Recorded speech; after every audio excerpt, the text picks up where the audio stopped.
నమస్తే మామ, welcome back to my daily life style. మామూలు ఫోన్ చేసి పొద్దున్న క్రికెట్ ఆడదాం రారా అంటే కదా నేనైతే స్టార్ట్ అయిపోయినా. మనల్ని పిక్ చేసుకోనికైతే నర్సీ మామ అయితే వచ్చేసి కింద. ఇంకా మేమైతే సీదా గ్రౌండ్కి అయితే స్టార్ట్ అయిపోయినాం. మేము పోయేసరికి ఆల్రెడీ మా వాళ్ళందరూ రెడీగా ఉన్నారు. కొంతసేపు అలా టైంపాస్ చేసి ఇంకా మెల్లగా బాల్ కొనుక్కొచ్చి మ్యాచ్ అయితే స్టార్ట్ చేసినాం. మ్యాచ్ స్టార్ట్ చేసిన తర్వాత మేము రెండు గెలిచినాం. ఇంకా బెట్ అనేది ఫిట్ అయిపోయింది. ఇంకా అట్లా చిన్నగా మన నర్సీ డౌన్ అయితే స్ట్రైక్లోకి వచ్చిండు. అట్లా బ్యాట్ జప్ జప్ అని 2 సార్లు ఊపిండి. ఇక బయట అక్కడే గ్రౌండ్ దగ్గర మాకైతే ఒక టాలెంటెడ్ పూరడ్ అయితే కనిపించిండు. ఒకసారి ఆ టాలెంట్ అయితే ఇనుర్రి.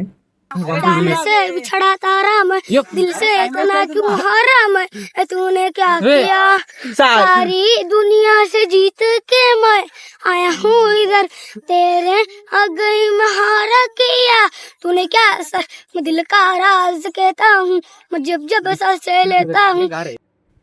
ఇంకా మధ్యాహ్నం అయితే మంచిగా స్నానం చేసుకొని రెడీ అయిపోయినా. మా ముస్లిం ఫ్రెండ్ ఫోన్ చేసి ఈరోజు రంజాన్ కాబట్టి ఆ ఇంట్లో లంచ్ చేయమని అయితే పిలిచిండు. ఇక మేము అందరం రెడీ అయితే ఆ ఇంటికి అయితే వెళ్ళిపోయినాం. షీర్ కుర్మా ఇచ్చిండు. ఫస్ట్ షీర్ కుర్మాతో స్టార్ట్ చేసినాం. ఇంకా అట్లా కొంచెంసేపు చిల్ అయిపోయినాం. ఇంకా లంచ్ అయితే స్టార్ట్ చేసినాం. అందరం చాలా మొహమాట పడుతూ అయితే తిన్నాం, కానీ లాస్ట్కి అయితే మొత్తానికి అయితే కంప్లీట్ చేసినాం. ఎంతైనా ముస్లిమ్స్ వాళ్ళ ఇంట్లో ఉండే బిర్యానీ టేస్టే వేరు. తిన్నాక కొంచెంసేపు అన్నింటిలో అయితే చిల్ అయినాం. అలా టైంపాస్ చేసి ఇంకా ఎవరింటికైతే అలా వెళ్ళిపోయినాం. Bye friends. ఓకే.